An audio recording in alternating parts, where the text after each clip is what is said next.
every one of you for coming here. And we're very, very happy to share as a Skyro team and to be here. I want to thank Franz here, who was actually the one who suggested and did all this and made it all this possible, and my amazing team who wakes up at 6 a.m., comes to the office at 6 a.m. to be here and to bring this food here.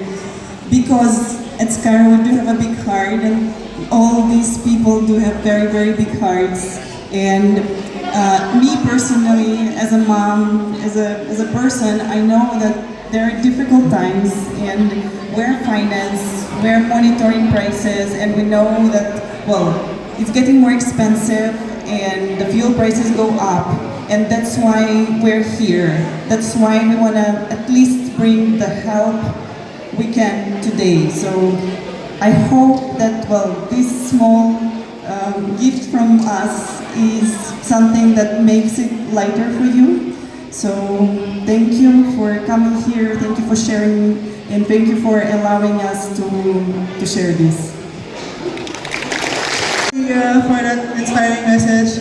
So on behalf of Skyro Philippines, again, nagpapasalamat po kami ng maraming sa mga pumunta, sa mga tao, and especially sa barangay officials of Barangay Bagong Bayan, Honorable Jane Santos and the councilors. Maraming salamat po. At kami po sa Skyro Philippines, naniniwala kami na everyday kaya natin mabuhay ng masaya. So nandito po kami para tumulong. Hindi po namin sinasabi na sinosolve namin yung problema natin everyday. Tinatry lang po namin tumulong. But we are not really shying or solving the problems of the nation.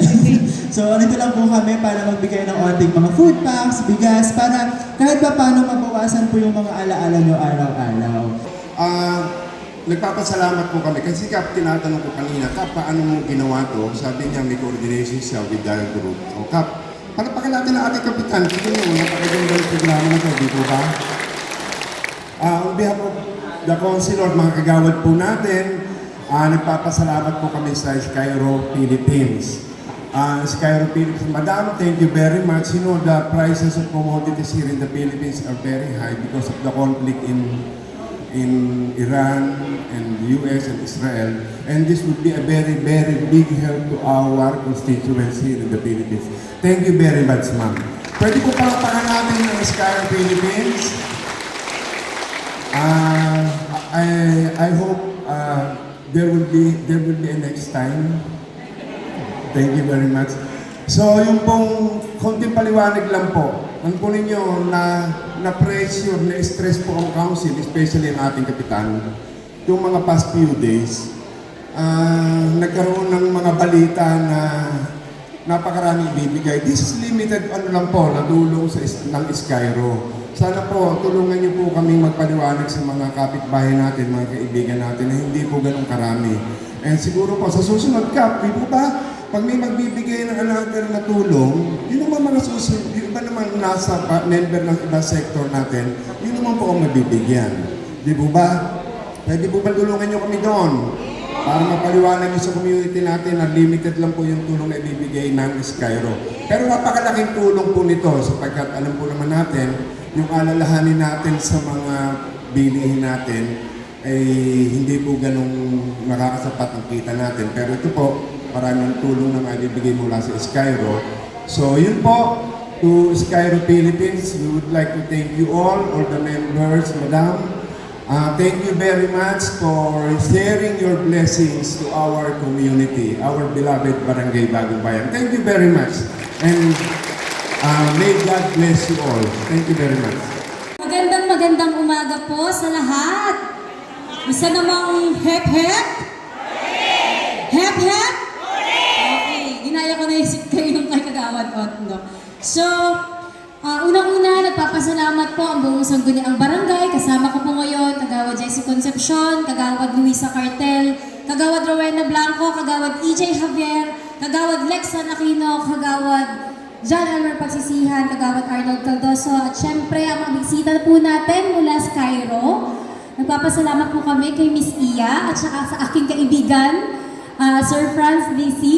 No, maraming salamat sa pagpili, no, sa ating mahal na barangay, sa aking mahal na barangay.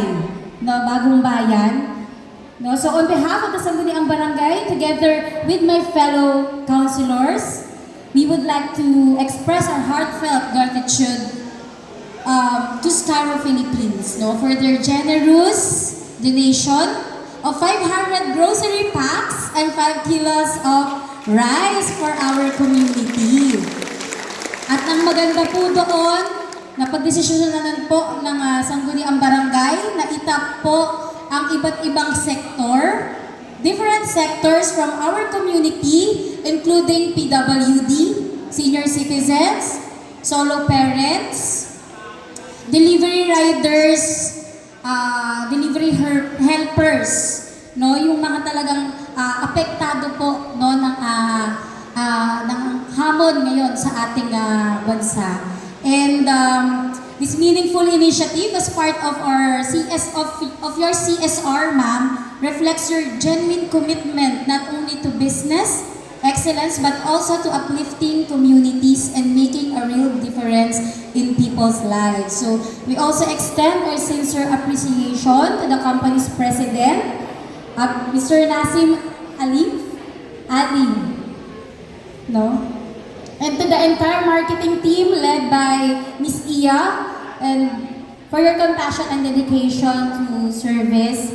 And together with the Barangay Council, we remain committed to supporting initiatives like this and ensuring that every help reaches those who need it most. So this support will greatly benefit our indigent families from various sectors. And we also acknowledge our city government under the leadership of Mayor Lani Cayetano, no, for their continued support in programs that uplift the lives of our constituents. So once again, thank you Skyro Philippines for being a true partner in service. Your kindness and generosity will always be remembered here in our barangay. Maraming salamat po.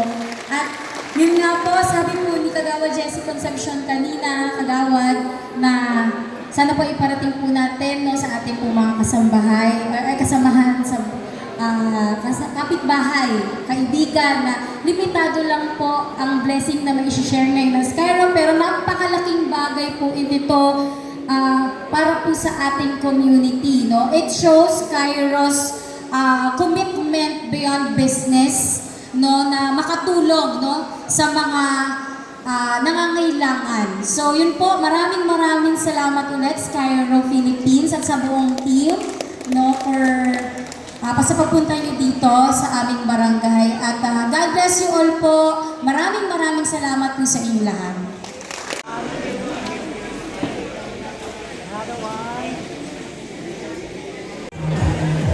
Okay po.